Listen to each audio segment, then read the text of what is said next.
This episode of Off the Job Podcast is sponsored by Electrical Certificate app. If you're still filling out certs, invoices, quotes, and even diary management with pen and paper, you're basically doing Morse code in a 5G world. The Electrical Certificate app keeps it digital, easy and tidy, so use code POD30 to get 30% off your first year. It's a no-brainer. This episode of Off the Job Podcast is sponsored by Ridgeline. Do you pronounce your name Gargan? No, I don't. Gargan. You fucking know. How many gigs we done together? Gargan. Yeah, Gargan. What's that? Is that Remember your when first? I thought your name was Peter Plummer? Is that your first name, Fucking Gargan? dickhead. Yeah, my first name's Gargan. Gargan Terry. Gargan Terry. That sounds better. Sounds like a Smurf I character. think Peter Plummer sounds better. Sounds like a Smurf character. Gargan. Gargamel. Oh, I know that You're a bit. before. Oh, really? It's a new Yeah, one. of course I have. You can use that. With a name like Gargan, I heard every name as a child. Right, listen. Right, this is Off the Job. We have a guest episode, a special guest, because they're all special, especially this prick. It is my friend Terry Gargan. Friend's probably a bit strong word. Don't know each I other. just realised we didn't intro ourselves on the last one. You dickhead. Introduce yourself now. Why didn't you? You normally do it for me. Nah, bollocks to her. You're swearing already. You I two know, are gonna but be- yeah. Are you not allowed to swear? We are allowed to swear. No, we are. We are allowed to swear. Thank fuck for that. My name is Kieran, and this is Pete. Yeah. And again, Plummer. this is Terry Gargan.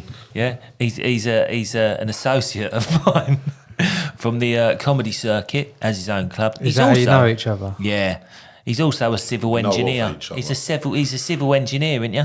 Well, we say we're civil engineers because it makes us sound more glamorous. What I is work it then? in the civils world, I suppose. What do you do? Well, what do? I don't really do a lot anymore. Don't admit that on camera, you prick. I work in the water industry, so basically, but not like little piddly stuff like you do under sinks and that. Like we do the proper heavy duty stuff out in the roads and. Oh, Yeah. big Oh, boy you shit. cause the issues on the roads, closing the road. I do, yeah, as much as I try to, yeah. Is that you, is it? Not all of them, no. Like a lot of them are, but Is that for who's that for? I work for Affinity Water now. Right. I did used to work for Thames Water And then for about 10 years. yeah. But yeah, I've worked for Affinity Water for the last 12. You on the tools? Oh yeah, I was on the tools. Yeah, of course I was. What did you do? What big boy shit? Big boy shit, man. Yeah, repairance of burst water mains, common supplies, going into houses, everything outside of that doorstep, like all the little piddly stuff Yeah. that you deal with. All right. Are you classed as a plumber then, or not? No, I wouldn't have said we are. I don't really know what we're classed as. It's a bit of a funny industry, really. There's because there's no sort of training other than your new roads and streetworks, which you have to dig on a public highway, public footpaths. But after that, the only real sort of qualification you have to have is the water hygiene certificate, Right. Just to say that we're allowed to work, which is pretty much just spray chloris onto your fittings before you fit up. But there's no actual qualifications. It's one of them industries where it's still sort of a grandfathered, passed down. Sort of, you'll go out as a labourer with someone for a couple of years, pick the job up, and then off you go. Like, What is the- Good money? yeah, it is good money, but it is hard graft. It is, yeah, and it's getting harder and harder nowadays with the health and safety. That's what I was going to say. What is the process of like? Everyone just sees you shut a road off, but there's a big process that probably goes into it because of health and safety. Oh, like yeah. There's digging big up a road. Well, first of all, at the enabling point, you got to enable what traffic management you need, all that sort of stuff. I mean, most of the gangs know what they're doing. But yeah, once you start digging a hole, it's 10 times out of 10, it's just looking for where the water's coming from to repair the leak. And is there like good diet, like sort of drawings to find where it is? Like, Yeah, they've got better. I mean, when I first started years ago, you just used to get a job pack and it'd be an A4 piece of paper and you'd have probably a 20-metre radius of where you was digging.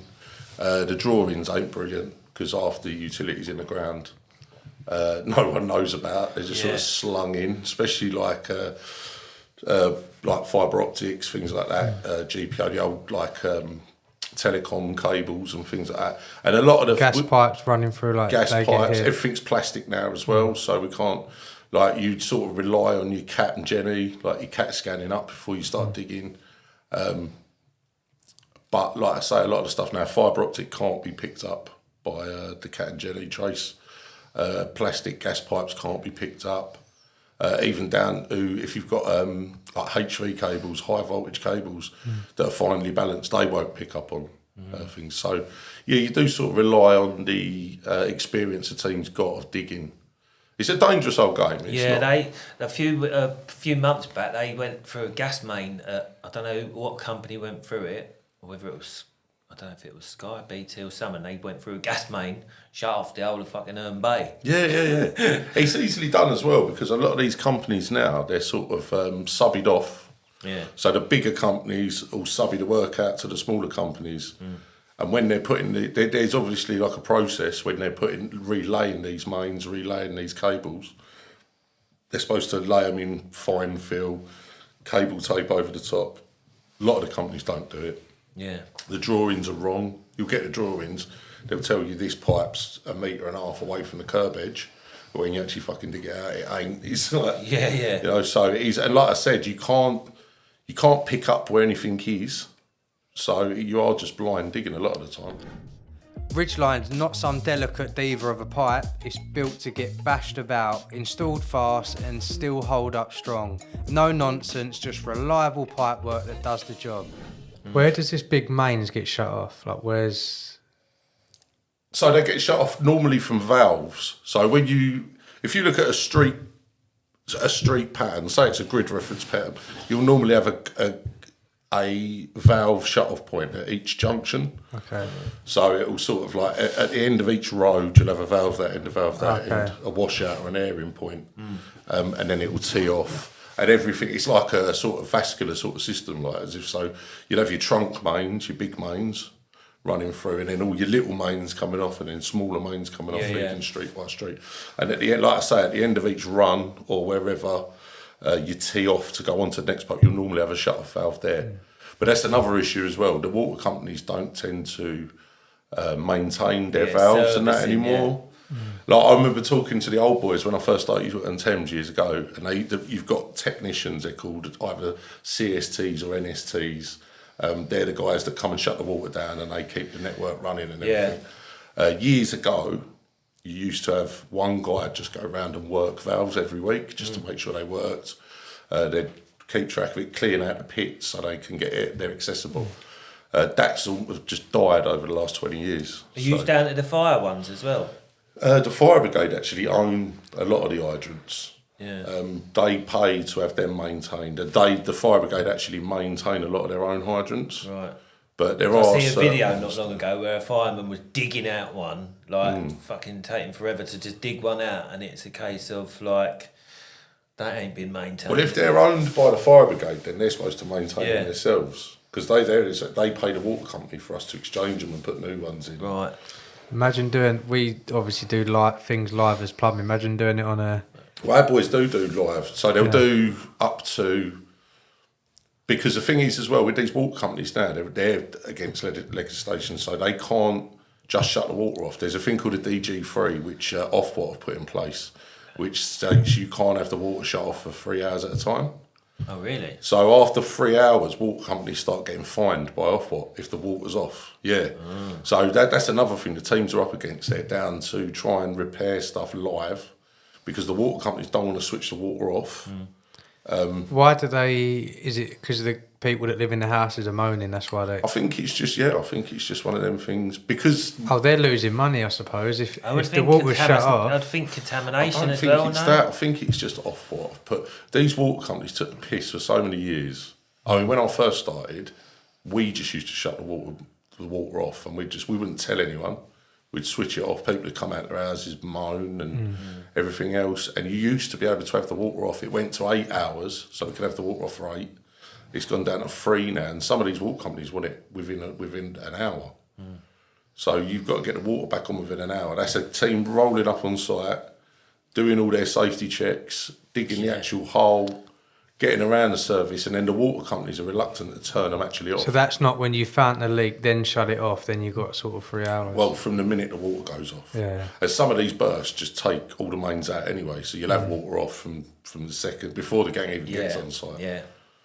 But yeah, it's all to do with Off-White. I think it's to do with complaints. I think the water companies held people to ransom because water's not like electricity. Electricity is classed as a necessity, it's not a necessity, whereas water is classed as a necessity. Yeah.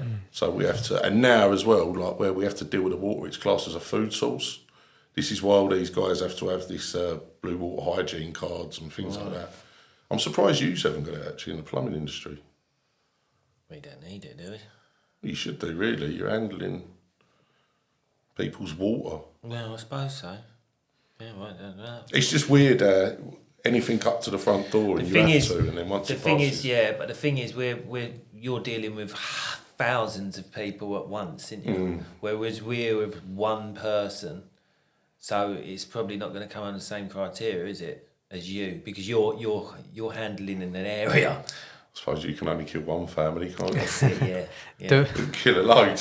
do a lot of people go into plumbing from doing that, or No, not really. No. It's a bit of a weird and wonderful industry, actually. Because, like I said, a lot of these guys have either worked with their dads years ago and they've sort of passed down from that, or it's a funny old game, really. I don't want to say it like. How did you get into it then? My mate's dad. I'd just come out of the army and I was sort of dotting around doing this and that jobs, and my mate said, "Oh, my dad's looking for someone."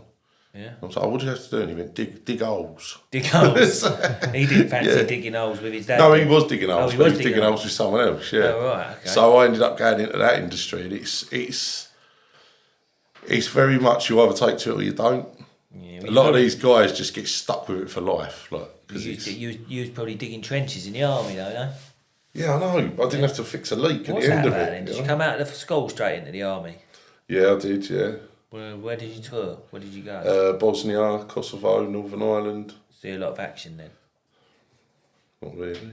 Don't want to talk about it. It's not going to go into one of them podcasts, is No, it? I'm only asking because I don't know, do It's I? going to be like a James England one in it, so it's No. how long was you in the army James for? England. 6 years. Is that his name? James English. I don't know. I don't watch him. Same thing, innit? 6 years. Yeah. Did you enjoy it? Yeah, I did actually. Yeah. Is that where you got some of your sick humour from?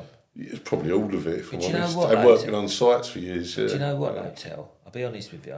A lot of the army people that I've met, a lot of them have got a weird sense of humour. Not like your sense of humour, do you know what I mean? Oh, what's wrong with my sense? No, yours is a good sense of humour, but I think that some people, vets and army people, I only know if, like, most of the army people I know, they've got like a weird sense of humour where only the other army vets and that get it, or they're on the same level. Do you know what I mean? Whereas you're sort of like mainstream humour, funny stuff. Do you know what I mean? I think a lot of people that have been in the army get stuck with that. Oh, I've been in the army for life. Yeah. And it's yeah. It's a like very enclosed. The army's a bit of a funny old thing, really, because they tend to they tend to sort of put you in a basket that, like, you're a civilian and I'm the army, and the army's much better. Don't talk to civilians, and a lot of people come out of the army with that same mindset. You know what I mean? They still sort of think they're a little bit above. You know. What made you leave the army? Young, stupid. I felt I'd just had enough, really. Just had a girlfriend. That's always a killer. She was sick of me being away all the time. Then come out of the army, split up with her 6 months later. So you can't, because you're away for a time, aren't you? Do you know what I mean? Yeah, you were probably away for 3-4 months of the year. Yeah, that's if you don't get a tour. You go on tour, that's 6 months. So if you go anywhere like these places now, Afghanistan, places like that, you're away for 6 months. It's a good experience, though, isn't it? My mate's been in it since 16. I think he's been in it nearly 20 years now. And I think if you hit that 22-year mark, it's... Full pension, yeah. One of my mates has just left. Full pension, in mid-40s.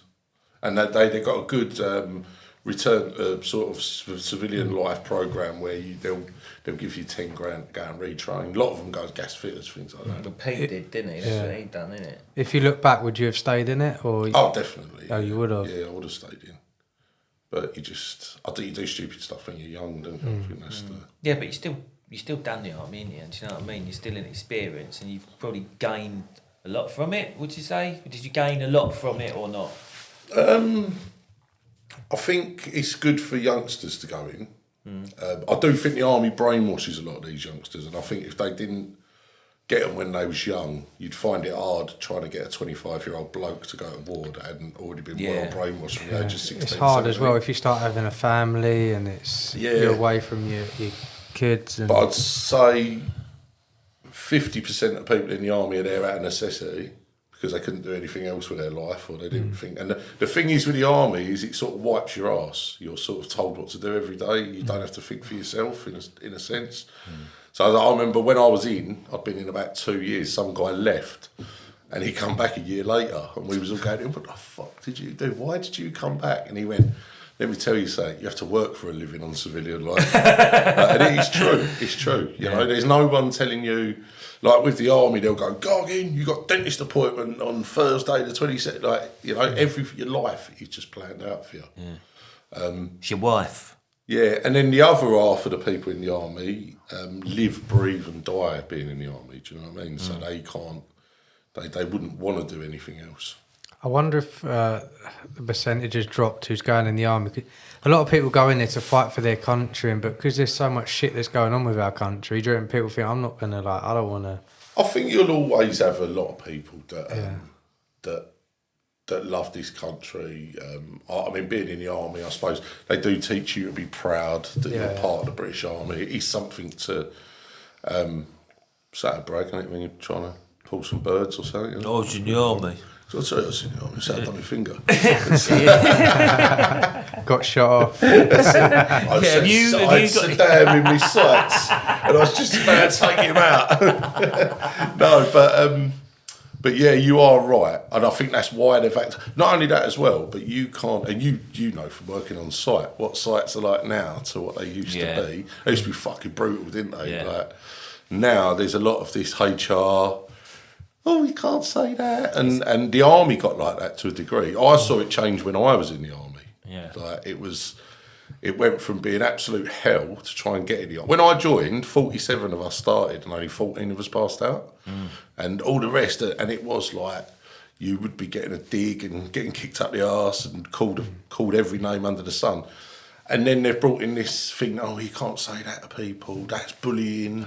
You can't, and I don't understand how if someone's going, I'm getting bullied, it's like we're expected to send them to war. No, exactly. Where there is no HR department. Yeah. You know, you can't go to the Afghani branch and they go, excuse me, he was shooting at me really close. You know, like, things like that. And so I think not that human rights don't matter, but when you get to the army, like, what are we breeding here? Are we breeding soldiers, or are we? And I do think mental health's always existed in the army. I didn't want to talk about mental health, but mental health's always existed in the army. But when I was in the army and we was coming back from these tours, like 17, 18 years old, coming back from Bosnia in the early 90s, there was counsellors, but your sergeant major sort of says, there's counsellors here on a Tuesday, but if you go there, you're sort of thing, you know what I mean? Whereas now it's more spoken about, and I think because people are so soft these days, there is more mental health problems. Yeah. You know? Well, we was just taught, even like going down to working on sites and that, like, put up or shut up sort of thing, wasn't it? It was that put up or shut up attitude. And like even as kids, your mum and dad used to treat you like get out of the house and do this and do that. Most of these kids are playing with computers 24/7. Yeah, it's probably gone soft, isn't it? It's probably gone soft. Don't know. The country has gone to shit. I think that's just the world in general, and I see it in my industry. Like with this, like we used to get labourers, because like I said, this is how it sort of works. You've got a ganger that's been in the game 10, 20 years. He'll take on a labourer, and that labourer will just be a dog's body for however many years until he picks the job up, and then he'll go and get his own street works. He'll get his safety certificates and all that, and then he'll still go out on his own. But these gangers now are going through 4 or 5 labourers before they even find one decent one. And even the games are easier now. Like when I first started, it was all hand dig. We used to hand dig everything. You'd have a compressor and a jackhammer on the back of your motor. That was how you broke out the road. Now they insist on diggers. You've got the Vacexes now. I don't know if you've seen that. Ginormous hoover on the back of a lorry that just sucks mud out the hole. Yeah. And they won't hand dig now. And I see it with some of my lads. I'm like, well, just hand dig. I ain't hand digging that. And the labourers are just, like I say, they're going through 4 or 5 of them before they find one sort of lad. Someone that wants Or to work. before the others are doing TikToks, isn't they? You know what I mean? Some of them, mate. Yeah. That's it. But, yeah. But I think that's the whole, every trade now, isn't it? I mean, I see even from plumbers, electricians, my fucking lad, like, I can't get him out of bed in the morning, It's a new generation that's coming through. It's shit. Yeah, and I think there's never been more opportunities in construction as there is today. Do you know what I mean? Because your average bricklayer, they reckon's 55 now, didn't they? Something like that. But that's because they can't get them. Yeah. Because who wants to go and do a 2-year bricklaying course before you actually... Because on sites now, a lot of them, you've got to be fully qualified up, haven't you? Yeah. You never used to get like that. You'd have a bricklayer come on day one. If he couldn't lay, 150 bricks in a day, he'd be off-site the next day. Whereas now, they can walk on with all the certification and say, look, I've done a bricklaying course. No practical experience. And these companies are dying out for people as well. My industry is absolutely crying out for people. Is it? Cannot get them, yeah. maybe because it's not like you don't go to school and think I'll do that. Like you say, you go into it because your dad does it or your cousin does it. It's not one of those trades that you really know about unless you know someone that's in it. I never even knew it existed, like, until I sort of see my mate, and he was like, "Oh, my dad's doing something." I never even had a second thought that we had water mains under the ground. Like, I didn't even just think about appears. it. No, I didn't. I just never thought about it. I never thought about it. It's a natural spring in everyone's house. You said about your finger. I didn't actually hear earlier what happened. What happened to your finger? Oh, so I was. This is when I was on the tools. Actually, I was working in a prison cluster on the Isle of Sheppey, and we was. That was pleasant. Oh, beautiful, absolutely beautiful. Yeah. Anyway, I was. We use these things called squeeze. You must use squeeze offs. Yeah. Yeah. Well, imagine a set this big to squeeze off a 500mm plastic main. Hydraulics. They use hydraulics, and you have to put these rollers in place. They've got hooks on them. They go over the bottom of these squeeze offs, which is like an A-frame, and then you've got like a big piston. Hydraulic piston that will push another ram down it, and it will squeeze the pipe off so we can work on it. A lot of the stuff now is electric fusion. Yeah. You use electric fusion stuff? In the old, I used that when I first started. We was laying mains up in Hackney. So we was laying mains into the properties because they was all refurbs, and we were putting in. What was we putting in? I can't remember what size it was now.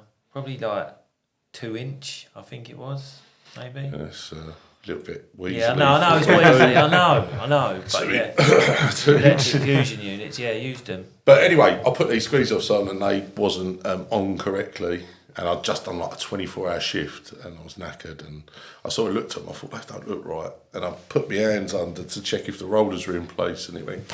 Oh, right, at that minute. Just cut my finger off. Oh yeah, it couldn't have been unluckier. Yeah. And chopped the top of my finger off, and I was down like a 5-metre hole.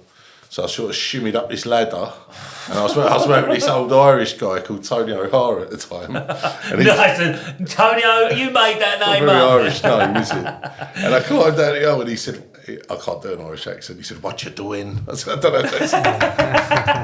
All my accents sound the same. Sort of sounded like Gandhi when I was school in Wales. Anyway, and I come out, and he said, what happened? "Oh, Jesus, what happened to your finger suddenly?" And I was like, "I cut my finger off." And because I weren't screaming and running around or anything, he sort of went, "Bollocks," like, and I went, "No, look, I have." And water, blood was skirting out top. I'll bleed water. Yeah. Water. And blood was skirting out top, and he went and honked up down the side of the van. And in them days, we had no sort of real decent health. I mean, this was, when was it? Might have been 2007. And health and safety weren't quite where it is now. So we had none of the proper gear on site, and I had an old prison guard that worked there.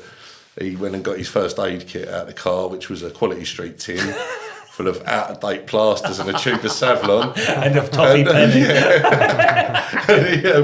And he sort of dressed it up, and I drove myself to Medway General. Drove yourself? I would have carried on going if I'd have known I was near Chatham, but it was... What did they, when you got there, what did they do then? What did they do? Nothing. They sat me down, right? So I went up to the guy and I said... Did they ask if you had the other end? No. Stitch it No, I back don't think he believed me, because I said I've chopped my finger off, and the woman was just like, chewing gum and writing, doing a crossword. And she was like, go and sit down over there. It was like 4 or 5 o'clock in the morning, something like that. So I went and sat down, I was there for hours, and then I see like a bloke. What do you have on it? Just like a bandage then? Yeah, with whatever old Captain Mainwaring had wrapped it up with down at the top. Was it? Yeah, was it? The purple thing. And he went to... oh yeah, that was it. And I went up and like people was coming in, and there was a bloke coming in a dressing gown with like a bit of a cold, and he got served before me, and then like someone else come in, and I was like, what the fuck's going on? So I went up and I said, is someone going to see me? Like, I've cut my finger off. Yeah. And she asked me as well. She was like 1 to 10, what pain are you in? And to be fair, it didn't hurt at all. No, like no. So I was like 1 because I'm hard and I've cut my finger off. I mentioned in the army. Yeah. What, darling? And then next thing, a little surgeon come out and he was like, "Oh, let me have a look." And he was like, "Oh, Jesus." He was like, "You probably cut it off, didn't you?" And I was like, "Yeah, I did tell her that. I did tell old crossword. She weren't bothered." Fucking... anyway, so next he come back out again. And I'd driven my own car from the Isle of Sheppey down to Medway General. And I live in Southend, don't I? Yeah. And he was like, "Oh, I've made you an appointment at East Grinstead. You've got to go there. There's surgeons waiting to operate on you." And I was like, "I ain't going to fucking East Grinstead. It's miles away." I was like, "I'll tell you what I'll do. I'll go into Southend." No. He was like, "You've got to go to East Grinstead." And I was like, "No, I ain't doing it." Anyway, drove home, and the girl that I was living with at the time, she sort of got home from work, and I said, "Oh, you've got to take me out to the hospital later." She was like, "Oh, what you done this time?" And I was like, "Oh, this." She was like, "Oh my fucking God." But anyway, so I went to South... How will I cope? How will I cope? So I went to Southend General that night. I don't know if it's called Southend General, but it sounds right, doesn't it? Sounds right, yeah. Anyway, went to Southend and they was like, "No, we can't do nothing here. You've got a fucking plastic surgeon waiting in East Grinstead for you." Shit. And I said, "Well, it's too far. I'm not going there." So they sent me to Chelmsford, Broomfields, and went there the next night. By that point, it started to smell a little bit funky. So a bit cheesy. And got to there, and then they operated on me at like 3 o'clock in the morning, and they gave me an X to Y, so they cut all my hand all the way down to here, and I had to like do it like a banana skin, and then they use a skin graft from your finger. Can you see it? Funny little thing, isn't it? It's funny. Compare it to, Looks like a cock. compare it to your other one. Looks like a cock. It's a cock. It looks like a cock. And the thing is, you don't know how many people in my industry have done that. Really? It's either from bull itching on the digger trailer, Bull itching? or yeah, you know the bull itch when you put the, I know when I got a bull itch. love a bull itch, or like something like that, slabs being dropped on their fingers and stuff like that.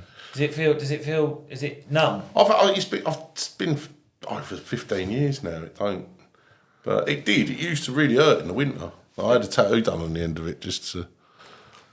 Do you ever notice that? What is it? It's just eyes and a face, but they rub off quite easy because it's constantly banging. But then about 6 months after I had the operation, the bones started growing out of it.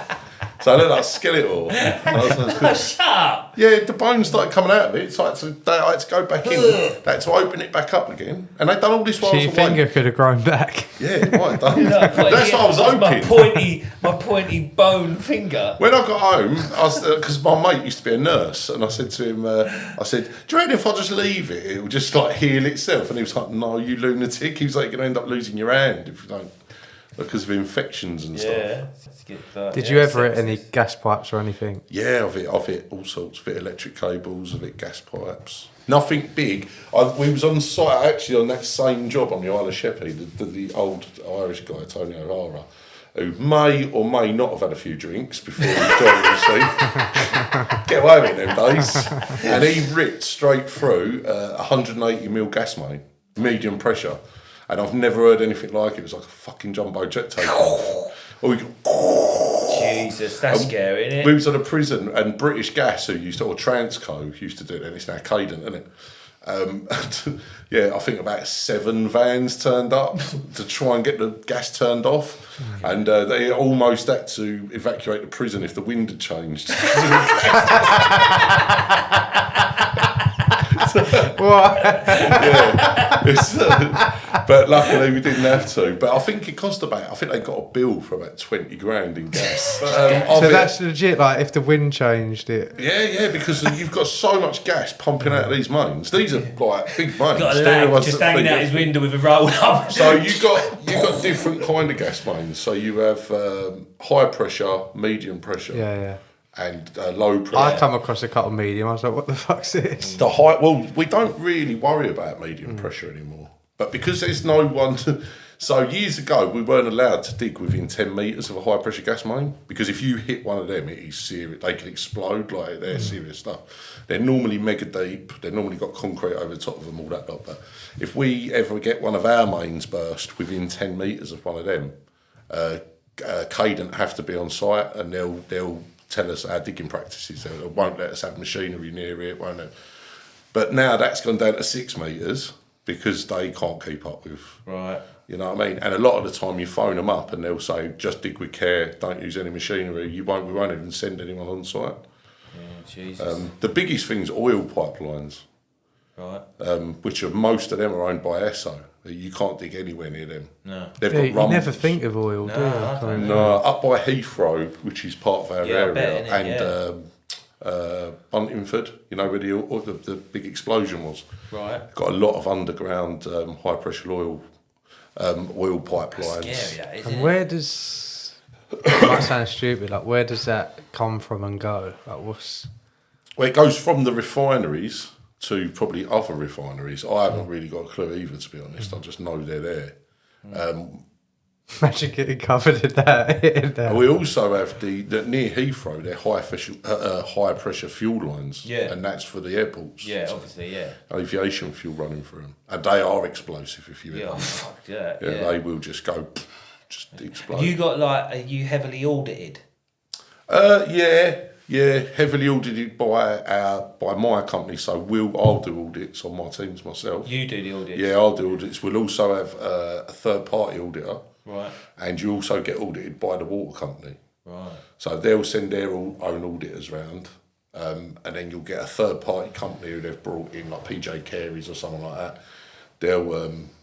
They'll audit our site, so they're like independent, so they've got no sort of, because I audit my boys with an attitude of rather than grassing people up and going back and telling tales, it's better to educate people on site. Yeah. So you do an audit. This ain't right, this ain't right, this ain't right, this ain't right. Like, boys, come on, let's have a chat about this. You need to get this in place, get that sorted. You're going to get pulled on that.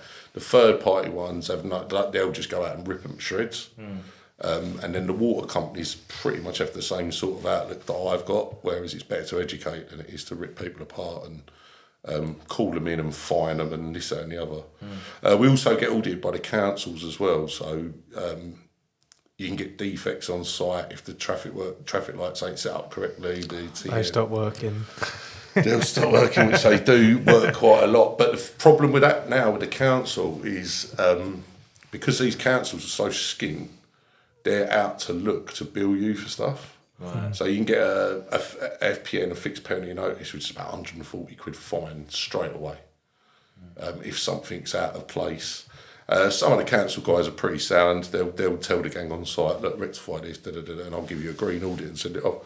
But obviously these councils now are being told to go out and try and get money. So it will be hold that cones a little bit to the left and it's like jacket. ticket wardens are out there to find you, Jacket, innit? yeah, exactly. They're to put in. And a lot of councils now are bringing in third party companies to go out and audit sites to claim the fines back as well. It makes the job a lot harder, doesn't it? Like, you just want to get on with the job. The council are the biggest problem a lot of the time. I mean, they'll also issue a permit, and certain areas they'll say, you can only have 3 days, when the job it will take 5 with reinstatement to get it back. That's from dropping the first cone on site to taking the last cone off. They'll give us 3 days to do a job that's particularly going to take 5 or 6. And then you're arguing with them for months about, look, we need to get this permit in place. Well, we're saying you can only have 3 days, and we'll go back and go, well, we're telling you it's going to take 5. So that's half the battle a lot of the time. Yeah.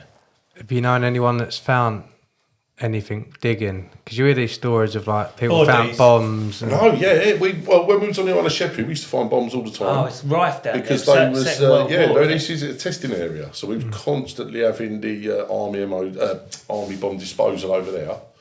Who would just come along and pick that up and go, no, it's all right. Chuck down the park. We'd have like a 20-mile radius. It's and I had a guy, my old ganger that I first started working on. They was doing a lot of mainland round Blackheath Common, and apparently digging up bodies left, right, and centre. Really, yeah. Because That was the Black Death, wasn't it? It's the Black Death, yeah, and that was where they stumped them all. So when I worked on the Olympics years ago, we had to do a lot of infrastructure for that. So we was laying a lot of mains around Bow and places like that, and we was digging up all sorts. And we actually had an archaeologist with us all the time. Yeah, Really? and if we found anything of sort of significance, They find your finger. stop the dig straight away. No, I never found that. Actually. Funny that. But no, they'd stop us working straight away, and she'd come in with her paintbrush and trowel and spend 3 days. Dusting off a bottle. But I don't know how true it is. I've only really worked with them a couple of times, but I think a lot of them archaeologists are on the old payroll. That if they find anything, just fucking bury it. Oh, really? Well, it's too much grief, isn't it? Yeah. To start, you think with construction now, it's all about time and money, isn't it? So if you're going to shut a site down for 3 months, while a load of archaeologists go in to look to see if this is of any sort of, See if it's a fucking... then it can bankrupt a company, can't it? Yeah. Over a fossilised tortoise. That's it. I never found a tortoise. You used to find a lot of shoes for some reason. Shoe, what Roman shoes? No, just an old leather shoe. I just used to find loads of them. Found little pipes as well. Used to find a lot of them and bottles, old bottles. Yeah.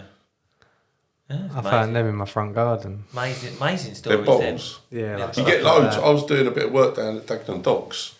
And I don't know what I'm pointing over there. I don't know if it is that way. But, so Dagenham Docks, and we was finding tons of them bottles. Absolutely untold to them. I remember this bottles. You know, when you say what sort of bottle? Like Old style, yeah. Yeah, like old kind Little of bottles. miniature I got a Liam Perry's Worcester sauce bottle from 1800. Really? It's been going on that long. Lee and Terry's sauce gave me a bit of a gut ache, but it was... So you moved on then now. When did you, because I know you from the comedy circuit, and you got your own club, Sax Bar, down in Southend. So every Dirty Dog Friday Comedy night. Club. Dirty Dog. Southend's #1 best kept secret. You ain't had Pete there, have you? Yeah. Pete's always there, yeah. Yeah, I get down there a bit, Kieran. It's nice, because like, I'm shit with admin, ain't I? Yeah. A lot of us are shit with admin. And I just phone up Terry on a Friday and go, you got any room for me? And he normally send me a message going, Terry! Can I get on tonight? Yeah. Took my daughter down there the other week, took Eden down there the other week. She loved it. Oh my She God. learned some new swear words, didn't she? Oh God, that was a mistake, that was a mistake. Especially when Bilal went out of that bird in the back. Was you in that bit? I don't know. Oh, no, I wasn't. Was I? I missed that. Was that having a fag? How long you been doing the comedy then? About 3 years now. About the same as me, then, isn't it? Yeah, about the same as you. What made you sort of get into it? I don't know, really. It was just... I like to make people happy. Yeah, I just love making people happy. I just wanted to make the world a happier place. No, I don't know, really. I think I've always been a little bit funny. Yeah, I was the funny guy in the army, the funny guy on site. And I never, until COVID, I'd never even thought about how, same as like with the water, like I said, I didn't even know the pipes were under the ground. It was the same sort of thing with comedy. I was like, I wonder how you become a comedian. And I think someone said to me that I remind them of a Cockney Paul Smith. Right. And I was like, I might actually give that a bash and see what it's like. And I tried. What was your first gig? Yeah, how was the What? first The gig? Cav. Cav. Terrible, yeah. The Cav You've done was the good. Cav, haven't Yeah, you? we've done the Cav. No one on his. 'cause I know bombed about up the haven't Cav. I bombed. You come up the Cav. Well, I didn't bomb. Which one was that? Oh no, was it the Cav? I've Yeah, the been one up two in places. Stockwell. You come to Stockwell. The first one I went with you. Yeah, Stockwell. It looked like a sex dungeon. Yeah, that's the Cav. Yeah, that's the Cav. Yeah, and I'd done that gig, and I didn't. I'm very roughly spoken. I swear a lot, Pete, you can back me up on this. The comedy scene in London is very woke. Yeah. I've said it before on here, haven't I? It's full of people waiting for someone like me to say something to offend them, whether they've got any right to be offended by it or they haven't, you know. Normally them, like pork pie, hat wearing, ankle swingers with a glass of real ale, and it's normally them. And I think I've done it. I took my girlfriend at the time with me. You took your girlfriend to your first gig. Took my bird with me. Flashback. And afterwards she was like, oh my God, that was terrible. You swore so much. You swore so much. I saw the MC was wincing every time. every time you dropped these C-bombs. and I thought I was fucking brilliant. Do you know what I mean? But I didn't bomb. Like, we know when you bombed, don't we? And I didn't bomb. And I thought I'd try it again.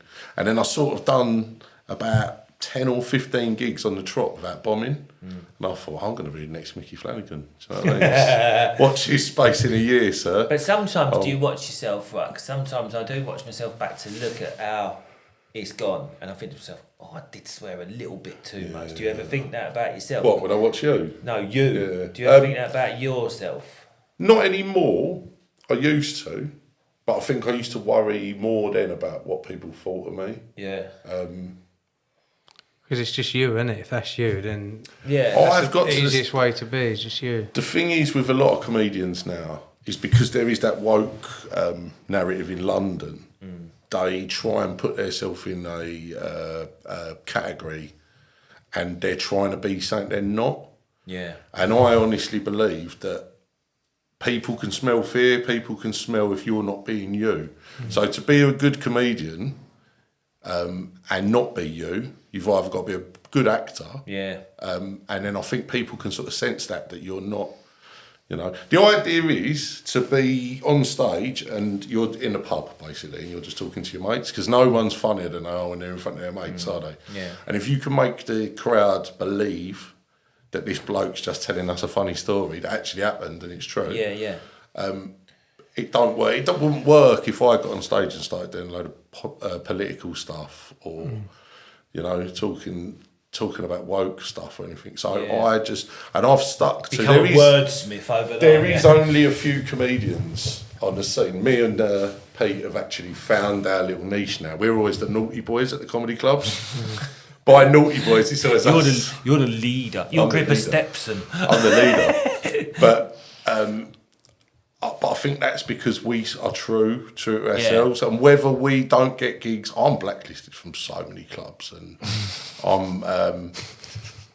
I am. They just won't touch me. I can't go near London. They're like, the Antichrist. Bill Howe's the same, isn't he? Bill Howe's the same. You're the same. Alan's probably the same. Do you think that affects you? Like, say if you did want to go really far in comedy, do you have to sort of change? I wouldn't want to do that though. I want to be a comedian. Yeah. He's got a theory on this though, isn't you? I think it's going to turn on its neck. I think it's going to go the other way. I don't think we can sustain this woke shit for long. Like what's happening now? Like in the general hub, like this. If you look at American comedy at the minute, I don't know if you follow American comedy. You've got like Shane Gillis, Kill Tony, innit? Kill Tony. The only guy I've watched, he comes up on my page, is a guy that plays a guitar. He's like an Asian. He's one of those that mixes, that sings, and but he is funny. That's the only person. Yeah, I don't know, but I think British comedy is going to come back. I think people are going to be risky. Yeah. Is there any out there at the moment in the UK? Well, you've got the mainstream, the Like ones how who've it got the used to be. powerhouses. You've got like Ricky Gervais, didn't you? Ricky Gervais, but I wouldn't even class him as a British comedian anymore. He's more of an international. Because he's so far afield, he can say what he wants. Is there as many that there used to be? Or I don't think there is in this country. I think Not most like- of Frankie Boyle disappeared. He He used to be the king of but then he went. offensive material. Then he went back the other way, didn't he? Well, that is because he got cancelled by Jordan and all that stuff about Harvey. That was on that program, wasn't it? Yeah. I watched a podcast on that because Tom Stade was a writer on that program, wasn't he? What was the program called? Can't remember what it's So called. about the news? Something about that, yeah. And he done that. Not the 9 o'clock news, was it? No, it weren't that. That was that. a long time ago. Not 9 o'clock news, wasn't it? Yeah. It was called something else. I can't remember, but it was like sort of become a cult classic, innit? And it probably Now, if you get cancelled, what they say when they say get cancelled, sometimes it does people's career better. Well, the guy no, not necessarily. The guy that wrote Father Ted, he's been like completely cancelled, isn't he? I don't know. What's that? He was on Joe Rogan the other day, actually. I don't want to plug other people's podcasts. Yeah, I know. We don't want him doing better than us. Like someone on his, who's this Joe Rogan he's talking about? God, gee, don't give him exposure. Oh, this Joe Rogan's much better than this shit. But what's it like? But you say, he say that, but he's on Joe Rogan podcast. So that's Yeah, but that's because exposure. it's in America. But And the Americans have actually grown a pair. Yeah, but that's and exposure, decided isn't it? to- That's Oh, done yeah, him I a suppose. favour, innit? So But what he's been happened? completely cancelled, and he wrote IT Crowd, Black Books, For what? What's he been cancelled for? because What happened? he stood up against trans activists and all that, and said about like when you had the trans women or trans men, I don't know what you call them because I don't get cancelled either. Trans women or trans men doing sports, and he sort of stood up against them, and so he's been banished from English comedy because of this. Blimey. And he wrote Father Ted, man. That's one of the It was greatest, a classic, wasn't it? absolute Father Ted? classic. Yeah. That's brilliant. You started the club quite early on. Well, I used to be a nightclub bouncer, and after COVID, I come from Southend. All the clubs had shut down in Southend, and it's not a big club, is it? But it's No, it's nice one though. little intimate comedy club. I used to be a nightclub doorman now, and after COVID, and I'd started doing comedy. I've been doing comedy for about a year and a half. I was just walking past, and I said, You used to wear a tux or a suit. "Nah, bomber jacket, mate." I bet you've had some experiences doing that then. Bouncing Yeah. in Southend. Yeah, over the years, yeah. Did you bounce top to 2000s? No, I never done tots. How long was you doing it for? Suppose when I Couple of weeks. Yeah, just one night. Got beat up. Didn't do it again. No, probably about 5 or 6 years. Blimey. You definitely see some people then drunk. Yeah, well, I'd just come out of the army, so it's a bit like that, really. Okay. It's the same, fighting with drunk people. Yeah, did you have a few fights, did you? Did you have to slap anyone about, did you? I had a couple. Yeah. Did you get any reprisals? Yeah, I did. This is why I give it up, because I got jumped by 2 blokes that look like wrestlers outside. Well, I say they look like wrestlers. For the story, they will look like wrestlers. Got jumped by Hulk Hogan little and geezers. the Ultimate Warrior. But no, I did. We used to go so you see where Saks is? You see we've got Hush Bar just down the road. That used to be a gay bar. Right. And we used to... Well, and could they're be up both like a couple of owned. gays. I'm getting to it. By beating up, you mean... Anyway, so we used to look after that place as well. And one night, they'd gone into these 2 guys that look like wrestlers. Well, I say they look like wrestlers for the story. Sounds better. They went in and there used to be a transvestite woman or transvestite man called Lola. And they emptied... his or her handbag all over the floor, and they was like, "We ain't gays." And I was like, "Why are you in a gay bar then, you bellends?" You know what I mean? Maybe don't come in here. Yeah. So I told them to get out, and they both tried to jump me outside. Oh, really? And they was both absolutely annihilated. And I clocked one of them, and he sort of went down, and then was like unconscious for a bit longer than he should be on the floor. Right. So I was like, "Oh no, I'm gonna get done for." That one punch. Yeah, one punch. Luckily, woke up, but or unlucky, depends how you look at it. But after that, I just had Oscar, and I got home, and the girl I was with at the time, she said, "Oh, you've got to stop doing this. Like, it's getting a bit dodgy now." Yeah. So I decided to give that up and concentrate on civil engineering full time. And then the comedy. But then getting back to that, so after COVID, I was walking past one night and I said, "Oh, what are you doing with the club downstairs?" And I know the owner really well, and he was like, "Nothing's, Southend's dead now. Like, all the nightclubs are shut." So I said, "Thought about opening a comedy club down there?" And he was like, "Yeah, do what you want." So basically give me the keys, and we've had them ever since, haven't we? Sweet. Yeah, I like it there. It's a nice little... It like looks say, the business. It's we just need to get more exposure on it, innit? yeah. More exposure. Free comedy on Friday nights down there. What's your demographic?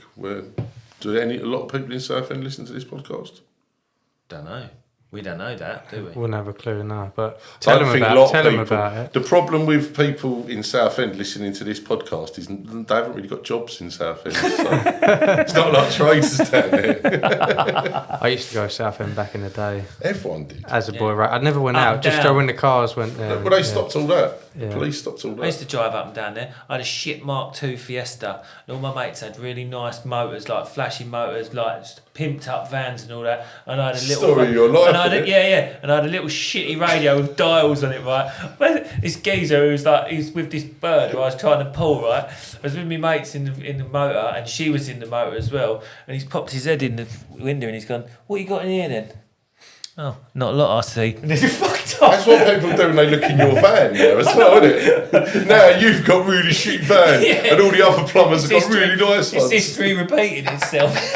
I must have been a bastard in a past life or something, just to get like swamped No, with I'm the bad same. vehicles. But yeah, the nightlife is gone now, isn't it? We've got one nightclub in Southend now. What it Pop used World. to We had be. 11. Was it called? We had 11 nightclubs, and we've got a Pop World. Pop World. Pop World's just Pop a World. chain, isn't it? Why do you think it's gone down?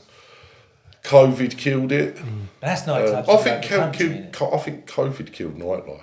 Yeah, I it think did. everyone was kept in for 2 years, and I think where you had that generational thing, sort of when we was 15, 16, you couldn't wait to get out clubbing, could Yeah, you? I know. Go out and I'm gonna Just go I'm gonna Jukes. drink in a pub. Yeah, that was in Chelmsford. Jukes, yeah, that was the place to go. That was. Talking about Southend here, mate. All right, don't have subjects. shit, oh, Chelmsford's still actually got a nightlife. Yeah, a little bit, not Oh, it's great. got more than Southend. And I think what it done was it sort of cut that 2-year crossing over point. I think a lot of people that was like 15, 16 when COVID started missed that bubble of going. And I think it's sort of, Yeah, it's caused Cut a generation. Yeah, definitely. yeah, you're probably right. Everyone blamed the smoking ban, but I don't think the smoking ban really. I don't think so. No, 'cause I think it's smoking COVID, ban's money been out- as well, Smoking everything's ban's gone been up. out Yeah, years, isn't it? it's money. That's the thing as well. The price of a night out's gone up as well because they tax the pubs so much, haven't they? That you can't get a pint for less than £5.5. Small quid, pubs 6 are quid. just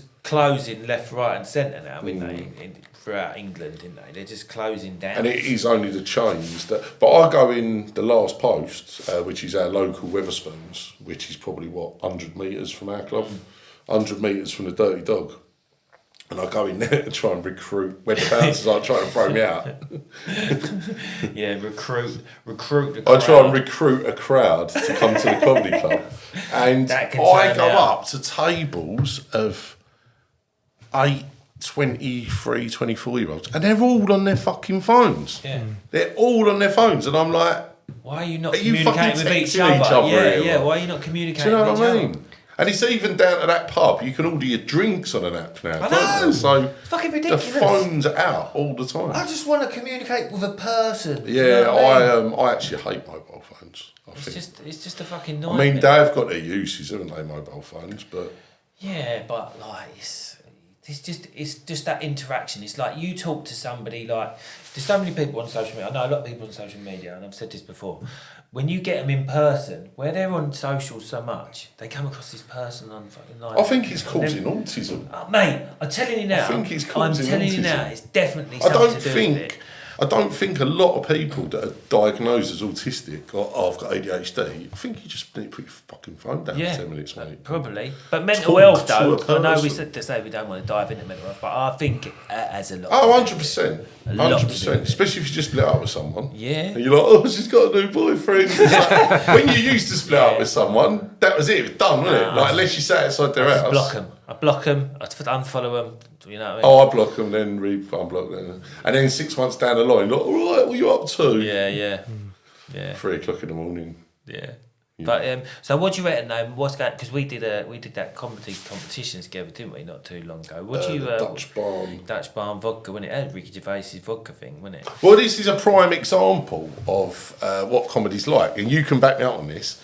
So, I actually got my video uploaded onto the Dutch Barn site, He done a and great they only uploaded the best comedians. Mine really didn't get. First of all, every comedian that got picked on the one me and Peeps on were professional stand-up Yeah. comedians. None of them were in the amateur bracket like we are. But anyway, they uploaded my video onto the Dutch bar. And I was like, oh my God, they've had to... Then they beeped it. So every swear word I said beeped. Then they removed it completely from the thing. Oh, really? Do you Yeah. reckon they got complaints? Maybe. I don't know about complaints or whether or not they'd Shit their reviewed pants. it through the competition or whatever. I don't know. But I said to you, they've uploaded your thing. I know. And then it had gone. But I didn't say anything more offensive than what Ricky Gervais would have ever said. That's why I went with that set. Because I was like, try and be as shocking as possible. And it was... What's your plans with the comedy then? Just sort of hobby, go with it? I think I'll just go with it for now. I've never really chased it that much. We have the club, but to be fair, the club's a free-for-all, isn't it, really? First time I met you was down at Herne Bay, wasn't it? Herne Bay, yeah. That was funny, that was. That was He met his auntie for the first First time. time. The first time he met his auntie, right? So she lives down Herne Bay, and he done a gig down there for our mate Adam, and if I remember rightly, the auntie that you'd never met, you made a joke about possibly shagging her that night. I'd never do such a thing like that. Where you get it from? Yeah, that's me. But it's good. That's good. But no, I don't. I'm a strong believer in. Now, there's this old bullshit saying with every comedian that we ever talk to, and you've got different levels, and you've got people that put themselves in a better level than they actually are. Yeah. Like I said, when we go to gigs, we're always me, Pete, Alan Artek, Danny Andrews, Bilal. There's a group of us that are always the least professional comedians there. We don't turn up with notepads. No, Don't turn up. I've never understood comedians that turn up with rucksacks. They come up with a Comedian thing, mate. They come up with a rucksack. Used to be like a sports jacket with a t-shirt underneath, didn't it? Yeah. Now it's rucksacks. Yeah. But- What are they putting in there? They're big notepad. And a lot of them have acted at trains because all stand-up comedians are jippos that can't They drive. don't drive, do they? No. They don't drive, drive can't jippos. drive. Normally teachers. Yeah. A lot of them turn up on Uber bikes and things like that, don't they? Yeah, some of them, yeah. But- A lot of them skip the trains as But well. we're always the least professional comedians at the gig, and we're normally the ones at the back that you can hear all roaring up, taking the piss out of saying, it shouldn't be. That's what I enjoy about it. I don't want it, and I'm a strong believer in, what I was saying then, you got these comedians that have been doing it for years, and and that's what I love about Jeff Innocent. Because he didn't say that thing when you go, have you got any advice, Jeff? Yeah. And what did they always say? Keep writing, don't they? Just keep writing, keep it. And I'm a strong believer in you are either funny or you ain't. And I don't think you can. Can't fake There's that. only so much you can fake. Yeah. Before you actually, I think if you're gonna make it, you'll make it no matter what, no matter how much hard work you put in. It's like being a footballer. Footballers are 50% talent, 50% luck, innit? Let's be honest. A lot of it is the blag, innit? Obviously, and right place, right time, and a lot of things. Yeah, and there's a lot of arse licking going on as well. Yeah, isn't a lot there? of it. There's a lot of arse licking, and there's a lot of pathetic. Oh, we're threatened by him because he might be funnier than us, so I don't want him on my show, sort of thing, isn't there? There's a lot of that going on as well. But no, I think I'll just keep plugging away at it. The club was a way to try and earn some money and get out of this industry, but it hasn't, get out of the... Yeah, but it can, civil but it might industry. just take time. It can, but it'll probably take time. It's just persistence. That's why I started up the podcast as well, because we're going to try and bring a bit more Audience, exposure to the club. But the dream is to be a stand-up comedian in clubs. I don't want to be on the telly or anything like that. I love doing clubs. Clubs are the best, aren't they? And if the club could make money and I could live off of that, then that's the dream. What's the club called? Dirty Dog Comedy Club. Dirty Dog. In Southend. At Sack Bar. At Sax Bar, Southend. Right opposite the train station. For easy Southend access. Central. Southend Central Yeah, so Station. if anyone does live in Southend, If anyone does live in free Southend, comedy every Friday. and you have a job, Yeah. you're watching this traders podcast.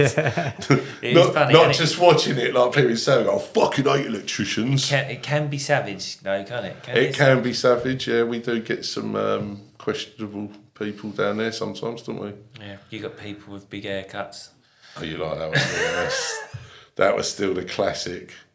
I like that one. Yeah, we get some strange oddballs down there, and we get some brilliant comedians like Pete down there. Yeah.